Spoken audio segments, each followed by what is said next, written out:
everyone. This is Liz Easton, and I wanted to take a quick second to invite you to listen in to the PC Book Club. Wait, I need to start again. Hi, everyone. This is Liz Easton, and I wanted to take a quick second to invite you to listen to the PC Book Club, aka PCBC. Every so often, Ricardo Avila and I chat about the books that you should be reading right now. It's just like sitting on your own private book club discussion, only there's probably slightly more references to true crime and Charles Dickens. I did not write this. We may have to re-record that anyway, because I think you just said it's just like sitting on your own private book club. She did. That was great. Sitting on a book club. Sitting on a private book club. That's pretty racy. Sorry. Should I try again? It's just like sitting in on your own private book club discussion, only there's probably slightly more references to true crime and Charles Dickens.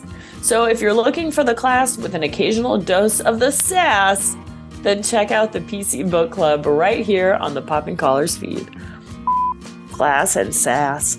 I love it. I was praying to the Lord for some fun.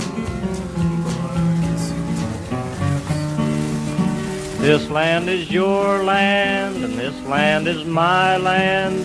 From California to the New York Island, from the Redwood Forest to the Gulf Stream waters, this land was made for you and me. Yeah, this is the PC Music Diary, the Popping Collars Music Diary. Oh, one of my favorite things to do. And with me is my my co-diarist, Greg Knight. Greg, I don't know, we don't need to do too many introductions, but where are you again? Hello, Ricardo. PC Music Diary fans. Hello. My name is Greg Knight. I am in Southeast Florida, where I am a chaplain at Trustbridge Hospice Care, soon to be Empath Hospice Care, I think. I don't know. These corporate mergers are very confusing. Suffice to say, I do hospice chaplaincy for somebody. I don't know who. I mean, honestly, it's like all ministry, right? It's about people, not corporations. So even though you're working for an institution, you're really working for the people. Right. My name is Ricardo Avila, and I am the rector of St. Luke's Episcopal Church in Los Gatos, California. But Greg, I wish you well. Hospice chaplaincy is it's a gift. It's a charism that not everyone has. So kudos to you. I know you will do well because you certainly have a heart. Aw, thanks, good Ricardo. Heart, Greg. Speaking of heart, our theme today is, as you know, PC Music Diary, we like to each pick 5 songs that are around a certain theme. And today's theme is, I think, appropriate to our times. It's protest music, songs. Now, by the time you hear this, presumably there will still be a world in which to protest, a United States and all kinds of things. I am getting a little pessimistic, I got to say, about things for all kinds of reasons, not just wars, but climate stuff and kind of the spiraling down the drain of ethics, morals, and humanity. That said, I feel like there are plenty of examples out there and in my life of people who are doing good. And I think that's where protest songs come in. People who speak truth to power, as they say when they say a cliche that is true. And protesting has been around for as long as there have been things to protest, which is to say, Adam and Eve. Yeah. Adam protested and said, she's the one who had me take it. Take a bite. It wasn't my fault. Couldn't you say that Miriam's song on the banks of the Red Sea is like a protest song against Pharaoh? You could say that. I would say that would be one of the first protest songs. And obviously the Magnificat is a protest song. A straight up protest song. Straight up protest song. You know, I don't know if you know this story, but in India, when it was still under, what's it called? The Raj, when it was under British rule, they had Anglican churches there. For a while there, they prohibited the use of the Magnificat because it was riling people Really? up. Yeah, Wow. people were using it as a protest. Protest songs. As we did our research, it turns out are not as common these days as they have been in the past, especially in the '60s, obviously, and certainly with unions in the '50s and '40s and Woody Guthrie and such. There are still some out there. There's certainly enough to protest. Given the spirit of the times, we might call our attention to some protest songs we think might still, well, of course, do apply, but remind us that it is not in silence when injustice is done that we are called to live. We are called to speak out. Oh, Greg, there are so many protest songs. I thought, oh, okay, here's three. How am I going to find any more? Then I started thinking. Then I started doing a little research, and then it just kind of, well, there we are. You would think that we live in a climate that's rife for protest songs. I'm trying to think. I remember in the early 90s, Pearl Jam did like a couple of things that felt, but there was never, as the music industry got more pop and more sort of controlled by corporate interests. So the music labels, but then also like the streaming services and stuff like that. It just makes me think that there's just no room for an artist to be popular and do a protest song. Now I say that, but then I can clearly think of, stuff that Rage Against the Machine has done recently, or that System of a Down has done fairly recently. So I guess but it just feels like there's not a popular Right. Musician that's doing protest music. Yeah. Right. There's not an ethos of it either. It's just sort of, and also I realized there's kind of a difference between protest songs and songs that bring out or call out a social ill, which are still protest songs because you're talking about the things that are wrong with society. But some of the ones I've picked are like that. But I almost feel like we've been lulled into complacency, and that in general, that's one of the things. Yeah, that's one of the things I'm going to talk about with one of my songs. Oh, right on. Okay. Well, let's go ahead and start our playlist. What do you think? Great. Let's do it. Shall I go first? Sure. Since you have possibly 6, right? So what do we do if we've picked someone else's song? If I've picked one of your songs, I will drop it because I've got. I don't think you've picked any of my songs. Okay. I don't think. But if you have, I have backups. So because I have backups too. Yeah. Good. I like that. Okay. So in protest, I have 7 songs, and my first song is what I think would be the appropriate song to kick this off with. The Revolution Will Not Be Televised by Gil Scott-Heron. Oh, never mind. We do have one.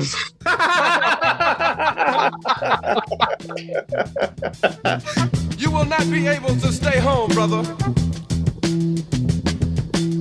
You will not be able to plug in, turn on, and cop out. You will not be able to lose yourself on Skag and skip out for beer during commercials because the revolution will not be televised. Yeah, well, that was what I was alluding to when we were talking about media being a pacifier. Was so I came to this song pretty late, actually. For me, I came to this song in college, and I was introduced to it by my college roommate who played it.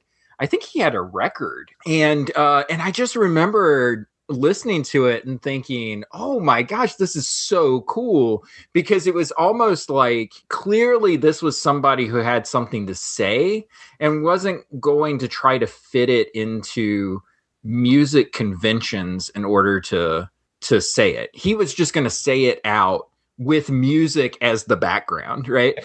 As I said before, the reason that I really was drawn to this song, I really do think that our reaction to injustice in this country specifically is very much mediated and dampened by media. One of the things that I point to with that is when George Floyd was murdered in Minnesota in 2020, you saw reactions to that murder from corporate America, but those reactions were very surface level and theatrical. They didn't actually address the symptoms of what was the problem with racism in America.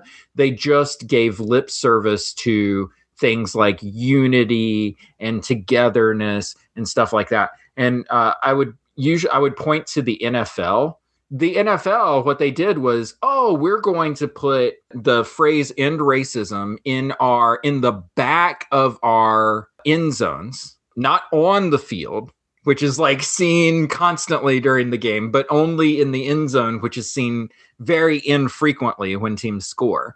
And the other concession that they made was that they were going to sing "Lift Every Voice and Sing" before the Super Bowl. A not-for-profit bringing in billions of dollars that can actually affect the way that systemic racism works in this country. And instead, you're going to sing a song and put a phrase in the end zone. Not good enough, right? And that's the thing that's the thing about so many corporations when it comes to the way that they treat injustice, all the things that Gil Scott-Heron is talking about in this song. And he's absolutely right. These things are going to be paved over and covered up and memed on Instagram to the point that they're meaningless, and it's just going to be part of the regular noise of life, and you're not going to actually pay attention to the fact that horrible things are happening in the name of this country and the things that you believe in. Wow. Thank you for that. There's a lot to say. Yes, I one of the things I love about Gil Scott-Heron is that talking poetry with the music behind it. And he's got different things. Some of it's like kind of flute jazzy. That's what this song is, I think. But it's got a beat. And others are really slow and bluesy of his songs. The album, I don't know what album your roommate had that you said you listened to, or your friend. The one I had was a compilation called "The Revolution Will Not Be Televised." And so I don't think it was an original album. I think it had a number of songs from different of his albums, because they were all amazing. Because I think the theme of this song, "The Revolution Will Not Be Televised," meaning it's not going to be spoon-fed to you. It's going to be complicated and messy and raw. And maybe that's one of the things about protests these days. I think there's so much about celebrity and so much about visual and so much about a nicely packaged protest that to kind of be screaming and yelling, it just doesn't speak to people anymore or something. Right. I don't know if that's, I think that's true. It's a great song. "The Revolution Will Not Be Televised." Good pick, Greg. That was you. You're 100% right. What I was thinking of, the sponsorship of Revolution was the Pepsi commercial that had Kylie Jenner participating in like a street protest, and she gives a Pepsi to like an armed police officer who's like standing on the other side against these protesters, and like Pepsi brings the police and the protesters together and stuff. And it was so tasteless. This is how corporations see us. They think that they can like give the world a Pepsi and make everything better. First of all, you could have stopped with Pepsi. And then, but you said Kylie Jenner. I thought, okay, now he can stop, because that's ridiculous. That has nothing to do with anything real. And then, like, she gives a policeman a Pepsi. It's like, that's just like, it's a parody. Yeah. Exactly. It was. It felt like a parody of a commercial. Yeah. But this was Pepsi's real statement about the murder of George Floyd, was Kylie Jenner giving a Pepsi to a police officer. "The Revolution Will Not Be Televised" is Greg's first pick. So since that was mine, do you go next then? I certainly do. Greg, I'm just going to continue with what my second pick would have been. So my first pick, is it okay that I kind of like farmed it out to you as your choice now? I love how I just hijacked it. Yeah. I love that you hijacked it. Thank you for more songs. So very different from the first song. My first pick is called "The World Turned Upside Down" by Billy Bragg. In 1649 to St. George's Hill, a ragged band they called the Diggers came to show the people's will. They defied the landlords, they defied the laws.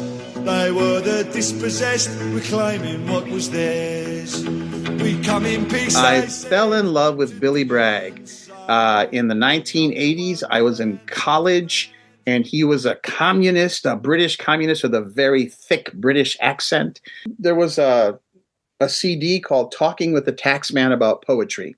And I went back, and there was a compilation called Back to Basics. It was a double CD that consisted of his first 3 shorter albums or something. And there was a lot of protest early on in his life. And he was a communist, but he was also like, you know, in the spirit of, what's her name? Is it Emma Goldman? Who said, if I can't dance in your I don't want any part of your revolution or something. He's definitely about having love and well, Marxism mix. So The World Turned Upside Down was not written by him. It was written by someone else whose name I forget, but his Billy Bragg's version is the one that kind of became known. It's basically about a protest, kind of an uprising that took place in 1649 in England. An uprising of workers, peasants, you know, and farmers against the property owners. They're like, you shouldn't own this. The verse that really strikes me is, he says this, that he sings, the sin of property we do disdain. No man has any right to buy and sell the earth for private gain. By theft and murder they took the land. Now everywhere the walls spring up at their command. And so it takes this very specific historical event, the Diggers' Uprising in 1649 in England, and talks about how, you know, so it was repressed, it was put down, but it says they were dispersed, but still the vision lingers on. And the last verse is basically a kind of a cry to all the ages. You poor, take courage. You rich, take care. This earth was made a common treasury for everyone to share. All things in common, all people one. We come in peace. And then it ends with, the orders came to cut them down.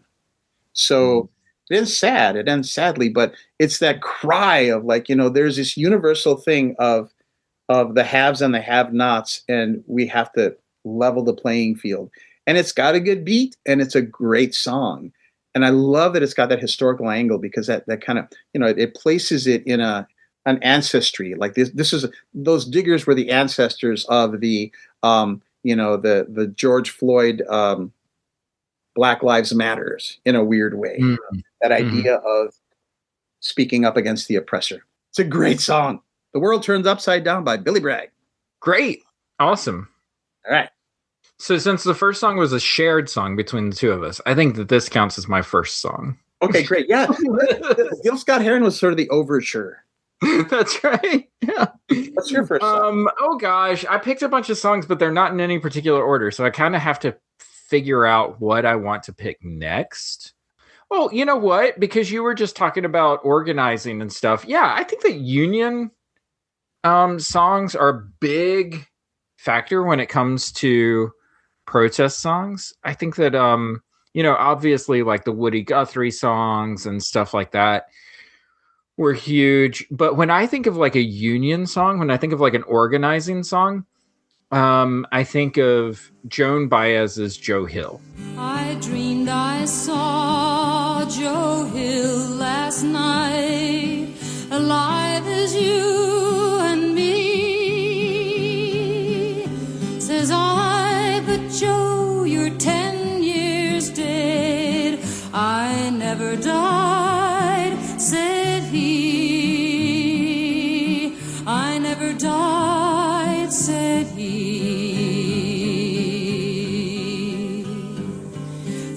So Joe Hill was a musician. Gosh, when was he? He was alive at like the turn of the 20th century. And he would write songs about unionizing and stuff like that. Yeah, Joe Hill is just a wonderful song. And of course, like the way that Joan Baez sings. Like Joan Baez has this super high register. And my memory of her singing this was at Woodstock. And so I think that she has like a dulcimer or something that she's playing like while she's singing. And she's talking about her husband at the time was like in jail for burning his draft card. And he had started like a hunger strike in prison. And it also got me thinking of So we're having this conversation in the shadow of the recent allegations that were proven against Cesar Chavez. And the idea that I think is really hard for people, which is, how can an awful person be the face of a very just movement? And I think that that's something that like unions get criticized of all the time, right? It's like this idea of like, oh, these are just gangsters that are just taking people's money. And like, Jimmy Hoffa is always brought up and like all this stuff. The imperfections and the real evil that like human beings are capable of can undermine an entire movement. Yeah. And I think that that's something too that I'm always conscious of when it comes to union songs, is like prioritizing the movement and not the person. It's not that Joe Hill is like a saint. It's that Joe Hill points us towards our better angels. Joe Hill by Joan Baez is my song. Wow. It was, the word I used initially was devastating. I mean, I wasn't a big Cesar Chavez, yay. But one does take it personally when one is Latino. And, we don't have a lot of big heroes like that are in the zeitgeist anyway and known by everybody. And so when I heard it, I took it slightly personally. I don't have any expectations of some people who are in government right now. And nothing could surprise me. And in fact, I've said things that I think will probably come true about people in government right now in the United States, that when they come true, I'm going to get to say, I told you so, but they're outlandish. So my second pick, I did have an order. And so I'm just going to kind of go with it since the first song is our overture song. My second pick, it's called I Can't Breathe by Her. Starting a war, screaming peace at the same time. All the corruption and justice, the same crimes. Always a problem if we do or don't fight and we die. We don't have the same right. I have to confess, I didn't know this song. I did a little bit of looking around online to think about, all of my picks were from like 1980 and earlier. But I need something more current. And this song came up, and it's pretty riveting. You knew it, Greg. We talked about it before we started recording. I had never heard it, and I found it pretty darn riveting. And again, with a good beat. She goes into this spoken word thing in the second half of the song that's pretty damning. It's kind of no holds barred, pulls no punches. Trying times all the time, destruction of minds, bodies, and human rights, stripped of bloodlines, whipped and confined. This is the American pride. It's justifying a genocide, romanticizing the theft and bloodshed that made America the land of the free, to take a black life, land of the free, to bring a gun to a peaceful fight for civil rights. You are desensitized to pulling triggers on innocent lives because that's how we got here in the first place. I mean, she kind of brings everything in, slaughtering the indigenous, all of the racism and the slavery and the white supremacy, and how it, obviously the song is a response to George Floyd, who isn't the only person that said, I can't breathe to people, to police officers. And so I'd never heard it before, and I found it quite stunning. So I Can't Breathe by Her. It's written as capital H period, capital E period, capital R period, but my understanding is it's pronounced Her. And it's a great song. It's from 2020. It came right out in that year of George Floyd. Yeah, Betsy and I were having a conversation about this. We were talking about Braveheart recently, and Mel Gibson and cancel culture and all this stuff. And we said in that conversation that I think accurately is this idea that there's something so really fragile about white feelings, that like there's a whole industry built around this idea of white people not feeling bad about themselves. And what is just an indictment of how beta a group of people that go around calling themselves alpha really are. It's like I can't even live in a world where my feelings are hurt. Okay. My next song, my number 2 song, coming out of the overture of Gil Scott-Heron. Oh gosh, you know what? Since Joe Hill was part of Joan Baez's Woodstock set, then I'll just do another Woodstock song, which is Country Joe and the Fish singing I Feel Like I'm Fixin' to Die, Rag. Well, come on, all of you big strong men. Uncle Sam needs your help again. Got himself in a terrible jam way down yonder in Vietnam. Put down your books and pick up a gun. We're gonna have a whole lot of fun. And it's 1, 2, 3. What are we fighting for? Don't ask me, I don't give a damn. The next stop is Vietnam. And it's so I had no idea who Country Joe and the Fish were until I listened to the Woodstock album. I feel like I'm fixing to die, Rag. This is just a straight up Vietnam War protest song. An amazing, there's something so honest about it and really like gut punchy, because listen, it is not to minimize the sacrifice that these young men made in Vietnam, these soldiers, young men and women, because there were nurses over in Vietnam. Just an incredible atrocity done by our government, sending young people to die in the name of nothing.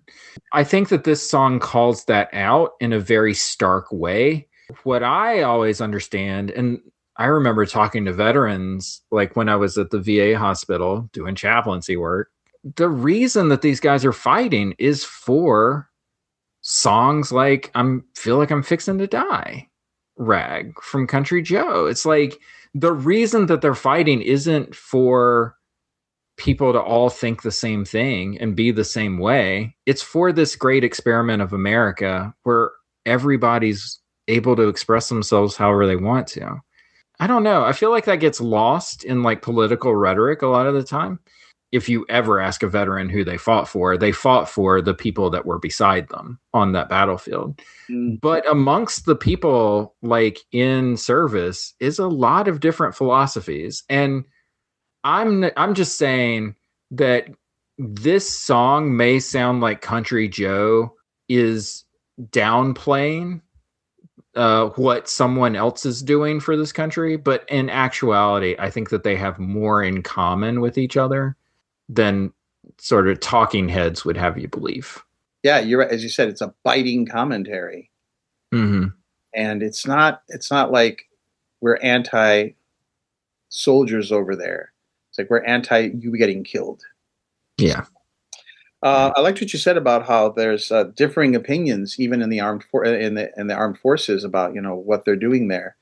And I thought of a little thing. The politics of the uniforms are not uniform. All right, my next pick, which happens to be my third pick, is about almost my oldest song. I can be brief. It's called "I Ain't Marching Anymore" by Phil Ochs, O-C-H-S. Don't know if I'm pronouncing it right. Oh, I marched to the Battle of New Orleans at the end of the early British wars. The young land started growing, the young blood started flowing, but I ain't marching anymore.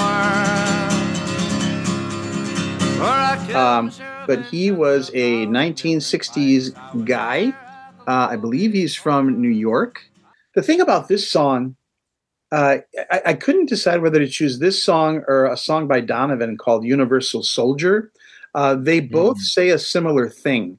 He basically puts himself in the place of being a soldier in different wars throughout history. Mm-hmm.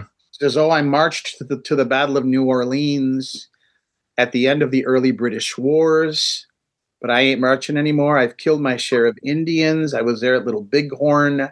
I stole California from the Mexican land. I fought in the bloody Civil War in the German trenches. So there's this kind of archetypal universal soldier, as Donovan puts it, who has been throughout the years used as cannon fodder, basically. Tell me, is it worth it all? He says. And he's done fighting. And it's a great song. It's pretty powerful. It's very direct. But what I liked about it especially was how it travels through history and talks about how this has just been something that has plagued us. As long as there have been human beings, there's been war. There was a recent statement from the Trump administration that the U.S. with its stockpiles of missiles could wage war forever. Forever. That's not true. I mean, they don't have a forever amount of things. But anyway, that'd be the first time they've ever lied. So that's my song. I Ain't Marching Anymore. Phil Oakes, my third pick. How about you, Greg? So my third pick is in that vein. I'm going to go with Ohio by Crosby, Stills, Nash and Young. Tin soldiers and Nixon coming. We're finally on our own. This summer I hear the drumming. For dead in Ohio. And it's important to add the and Young because this is mostly a Neil Young song. This is pretty much from start to finish a Neil Young joint. Ohio, a song about the Kent State massacre when 4 students were shot by National Guardsmen during a protest on campus.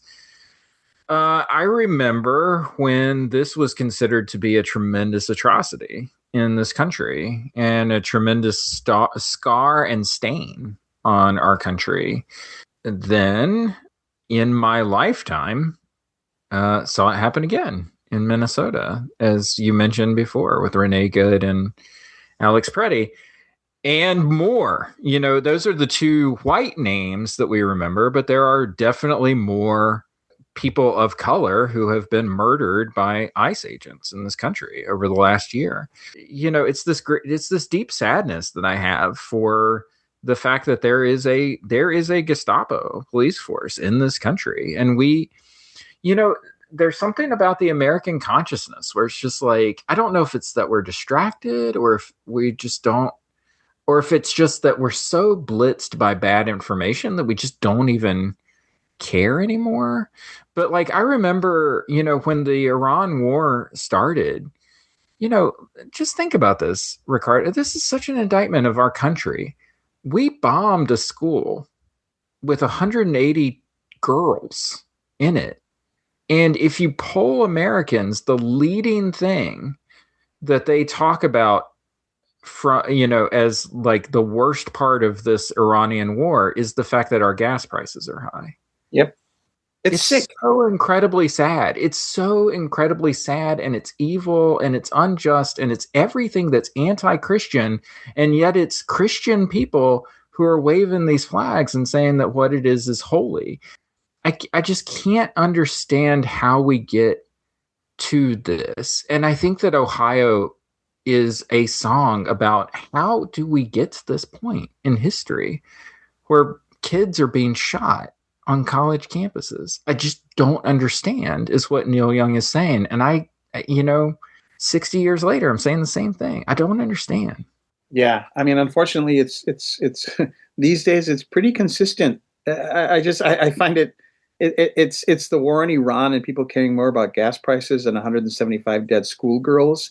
I mean, that's depressing, but just in general, to care more about what affects you directly, like the economy. Oh my God, the groceries are so expensive, as opposed to all these people being ripped apart from their families and put in detention centers. There are 70,000 people in ICE detention centers.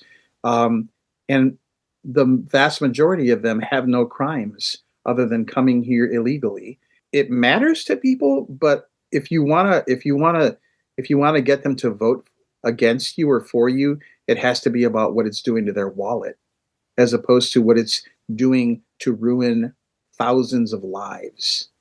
And I'm sorry, but that's what I was told a Christian was, and that's what I believe a Christian is. And so, yeah, I find it depressing. It kind of, I don't want to get too dark here, but it makes me a little bit want to give up on people. You know what's really sad, and what's actually the whole irony of this entire thing is that there are 2 countries on the planet Earth who don't have a name. And the United States of America is one of them. We don't have a name for our country. We're just the United States of America. There's 50 of them, and we've just decided that we're all going to work together. And if you think about it, that is a perfect model for how to treat borders in this world. And we ignore the fact that me, a Floridian, can go visit you, a Californian, without a passport, without any legal ramifications that like I'm going to take your job when I come visit you in California, or you're going to take my job or threaten my family when you come down here to Florida.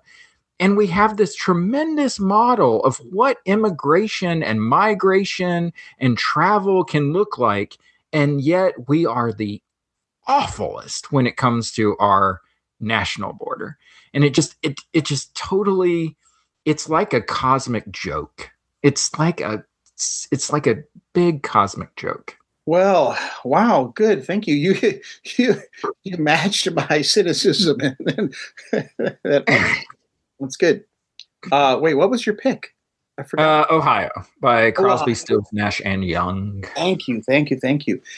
So my fourth pick will be a turn to something else, and well, it's a protest song, but it's hilarious. I think it's called "Burn Hollywood Burn" by Public Enemy. Burn Hollywood, burn! I smell a riot going on. First they're guilty, now they're gone. Yeah, I'll check out a movie, but it'll take a black one to move me. Get me the hell away from this TV. All the news and views are beneath me. So all I hear about is shots ringing out about gangs putting each other's head out. So I read. It features Ice Cube and Big Daddy Kane, and I don't know. I just love it. It's off of their CD "Fear of a Black Planet," and it's basically an indictment of how how Hollywood treats black people as stereotypes throughout the ages, and still does. And you can't get decent roles. Now that's of course changing, but not entirely and not all the way. And so I think it's a great song. Do you know this song, Greg? I've never heard it. Oh, yeah, I think you'll really like it because it's just hilarious. It's very much about, it'll take a black movie to move me and this and this and that. And they talk about, I think it's Big Daddy Kane's little section that he raps. Big Daddy Kane says, "As I walk the streets of Hollywood Boulevard, thinking how hard it was to those that starred in the movies portraying the roles of butlers and maids, slaves and hoes. Many intelligent black men seem to look uncivilized when on the screen, like I guess I figure you to play some jigaboo. And black women in this profession, as for playing a lawyer, out of the question. For what they play, Aunt Jemima is the perfect term, even if now she's got a perm." So it's stuff like that. But at the very end, there's this kind of skit in the song where they're like, they're going to the movies. Like, don't be taking me to any of these stupid movies. I don't want any of this Steel Magnolias bull. And no, it's okay. It's okay.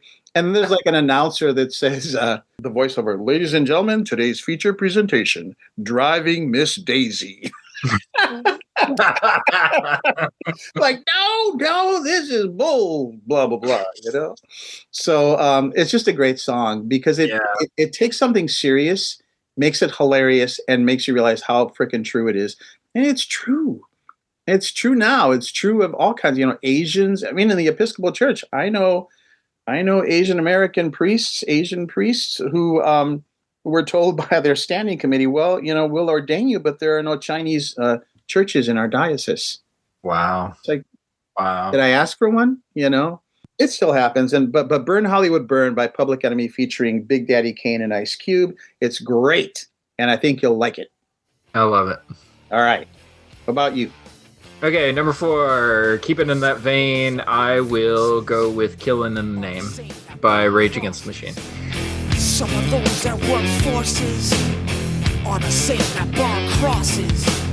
Some of those that work forces are the same that burn crosses.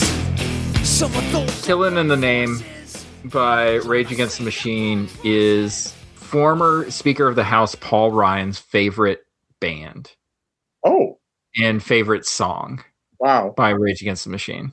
Paul Ryan, conservative Speaker of the House, was Speaker during Trump's first administration and apparently never listened to the lyrics of "Killing in the Name." I'm going to say. This is like, here's the thing. Here's the thing about protest songs that I absolutely love is that they become sort of Trojan horses for messages. So it's like, this is how you get Reagan using "Born in the USA" as his 1984 re-election campaign song. And it's like, oh, okay, so Reagan's not actually listening to Born in the USA. So like right now, as we're recording this, there are these ICE images because I guess they've been sent to airports to like, I don't know, stand around. It's ridiculous, right? It's just this total ridiculous farce of a show. If they weren't doing ICE work, they would be in some militia somewhere, or they would be, they would be a January 6th person, rioter. It's just like there's this impotent frustration that like these people have, and they need like some sort of macho outlet for it. When at the end of the day, they look ridiculous, and they look like a parody of what they think is cool. And I think that there are several people who are working in ICE right now, which I think is an evil institution, who are doing so just so that they can put food on their table for their kids. And I think that there's something really tragic about that. This song kind of calls that out a little bit. So, I mean, there are people who are sadists who get off on this. And then there are also people who are just trying to get by, who are caught up in this, and both can be true. And Rage Against the Machine can be an incredible leftist band and also the favorite band of one of the most conservative Speaker of the Houses. So both of those things can be true as well. I almost miss the days of Paul Ryan in a weird way. He wasn't an idiot. He was just a jerk. I don't know. An opportunist. I mean, that's what is so demoralizing about all politicians, because I think that this is something that liberals have come to reconcile with people like Chuck Schumer and Nancy Pelosi and even Joe Biden, is that these are all opportunists, like they are willing to take money from AIPAC just as much as Donald Trump is. And they are willing to justify wars that are unjust just as much as this administration is. And I think that's the heartbreaking reality, I think, for liberals or leftists, is that the alternative in some cases is just as bad. Greg, this episode, man, you're really coming out here. Here, I thought you were shy about talking about these things, and this is great. I hope you don't self-censor yourself in the editing process. This can be my fifth and final pick if I can choose an outro song. We had an intro song, and I've got an outro song. That's right. Yeah, that's absolutely right. So this song's very different in a way. It's an anti-war song. I'll just tell you, it's the last song on the Pogues' classic album, Rum, Sodomy, and the Lash. The song is called "And the Band Played Waltzing Matilda." When I was a young man, I carried my pack, and I lived the free life of a rover. From the Murray's green basin to the dusty outback, I waltzed my Matilda all over. I think it's an amazing song. It's a long song. It's 8 minutes long. But what it does is, it's that Shane MacGowan's voice. Oh, my gosh. That voice. When I was a young man, I carried my pack. The narrator of the song is someone living in Australia in the 1900s in World War I, before World War I. He talks about, I'm young, I was carefree, but then I answered the call of my country to go to war.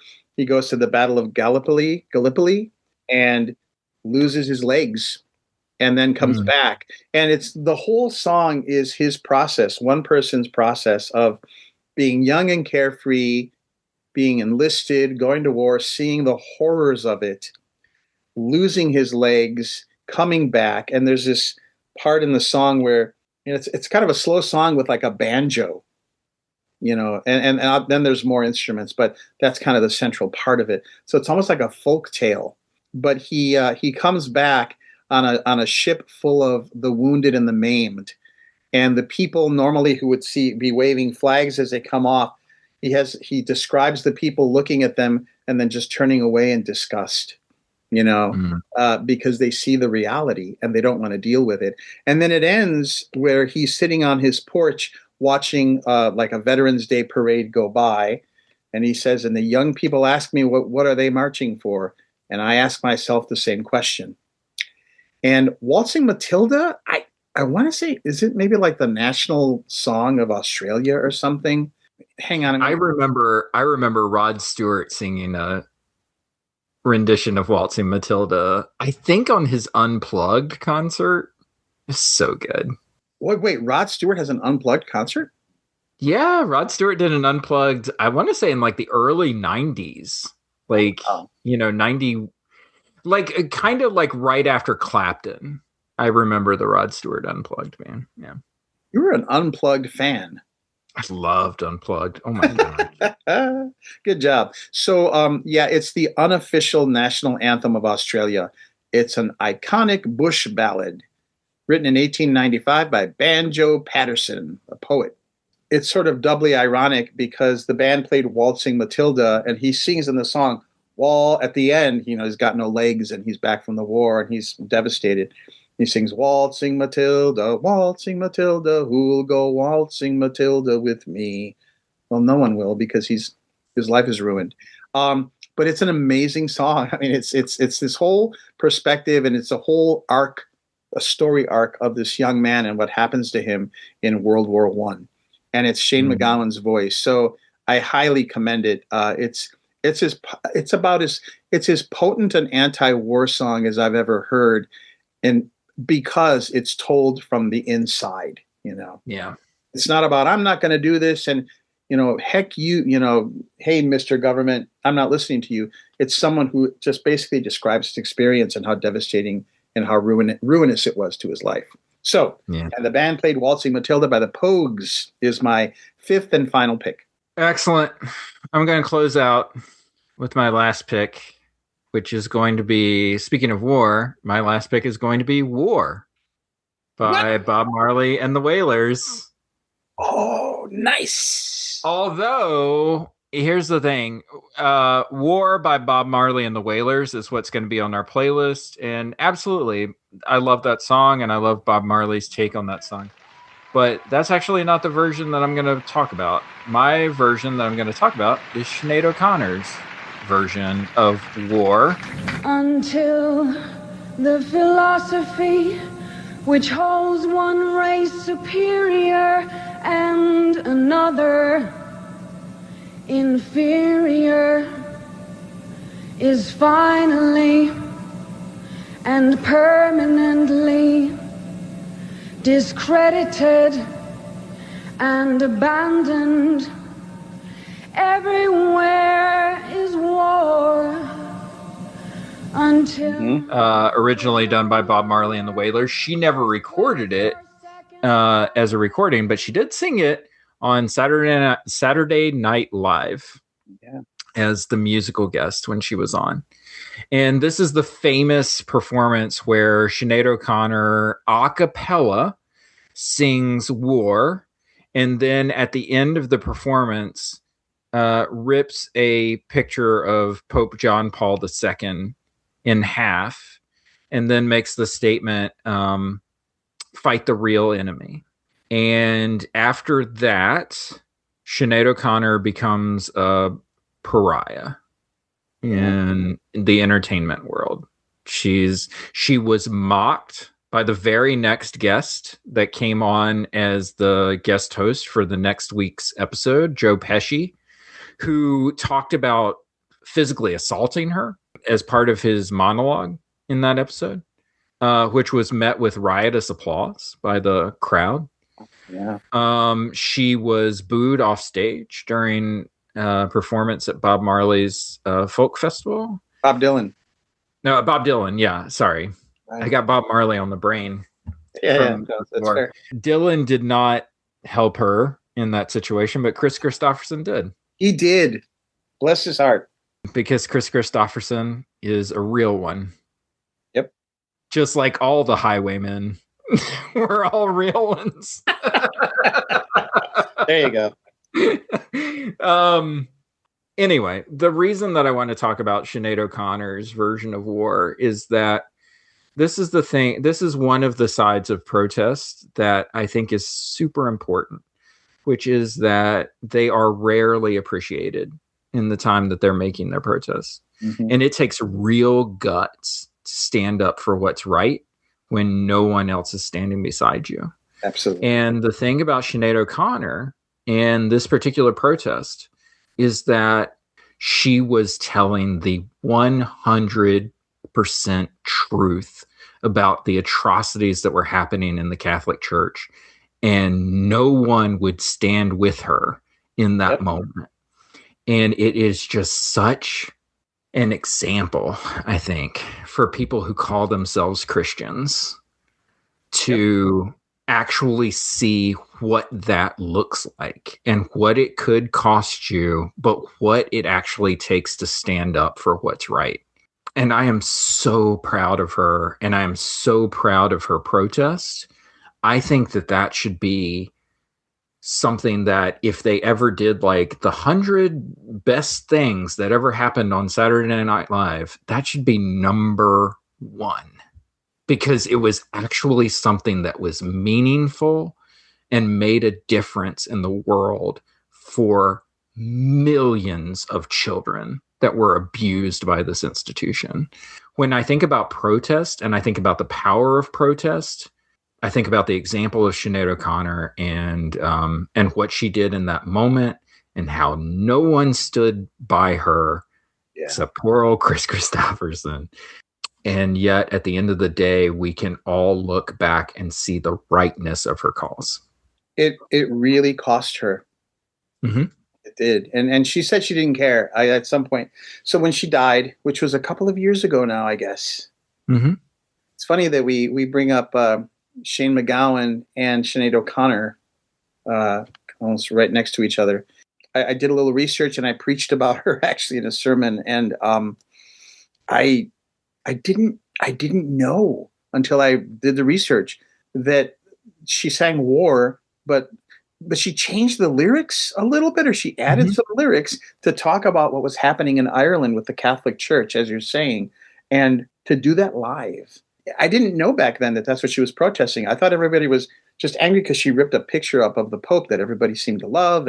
But yeah, she was actually calling this out, and she was young. She was so young. She was like 23 or something, or I don't even know, but she was in her early 20s. Yeah, there's a cost. And, you know, we talked at the top of this whole thing about how protests come packaged nicely and, you know, to be visually appealing and all this stuff. And that's ultimately not what it's about. I mean, I think where the rubber hits the road with protests is when you're doing something, as you say, that everyone around you doesn't want you to do, but you know is right. I have an outro song, and you have to put it in. I will. Right. Don't be messing with me. This is a 2-hour episode of the pod. That's right. I don't know if this is, I don't know what this will do, but I wanted to make this the last song because despite everything we've just talked about for the last hour or so, I needed to end on a hopeful note. And I believe in the research I was doing, Rolling Stone magazine or somebody named this a #1 protest song, which I found surprising, but it's a good song. It's from 1964. It's called "The Change Is Gonna Come" by Sam Cooke. I was born by the river in a little tent. Oh, and just like the river, I've been running ever since. It's been a long time coming, but I know a change gonna come. Oh, yes, it will. Oh, okay. I thought it would be Fight the Power. So that's interesting. No, I've got my Public Enemy already, but it's got this old kind of feel to it. It's Sam Cooke, right? I was born by the river in a little tent. Oh, and just like the river, I've been running ever since. It's been a long time coming, but I know a change gonna come. Oh, yes, it will. It's been too hard living, but I'm afraid to die because I don't know what's up there beyond the sky. So it's this sort of not a Pollyanna-ish hopefulness, but in spite of all the cynicism and the despair that we would justifiably feel over the state of the world today, yesterday, and probably tomorrow, I think we also need songs like this. Sam Cooke's beautiful voice saying, I have to believe a change is going to come. I go to my brother and I say, brother, help me please, but he winds up knocking me back down on my knees. There have been times that I thought I couldn't last for long, but now I think I'm able to carry on. It's been a long time coming, but I know a change is going to come. Oh, yes, it will. So, and when you see hopeful things, you see people who are doing things that are hard to do and things that are even too scary for you to do, and you take inspiration from that, then maybe there will be a little bit of a tide turn. Historically, we are not made as human beings for getting along. And I don't think I'd be that much of a Pollyanna to think it'll ever happen. But at the very least, I hope that someday enough of us are for just and good things that our voice is the loudest in protest and in truth. So that's the outro. There you go. Thank you all for joining us for this very special episode of Popping Collars Music Diary on protest songs. What are your protest songs? What are you protesting, or what do you find inspires you? What are you standing up to? What you got? That's right. Tell us what you got. And maybe you want to protest overly long podcast episodes. In which case, drop us a line. We'd love to hear from you. There was something cathartic about doing this episode with you, Greg. I don't know why. I think maybe there are some things we just talk around often because they're not the main thrust of what we're discussing on other episodes. I think that you're right. I think that there's something liberating about these songs. And I think that I think that so often, just like we were talking about with the Gil Scott-Heron, we put ourselves in reserve because we think, oh, somebody else will do it, or it's not my place, or whatever. But no, it is. Feel empowered, feel liberated to stand up for what you believe. That's right. Take this playlist with you on your next protest and let it seep into your bones and get out there and shout, because there's a lot that needs changing. Yeah. All right. So until the next protest, until the next time, remember to keep your collars popped. There was a big high wall there that tried to stop me. Sign was painted, said private property, but on the back side it didn't say nothing. This land was made for you and me.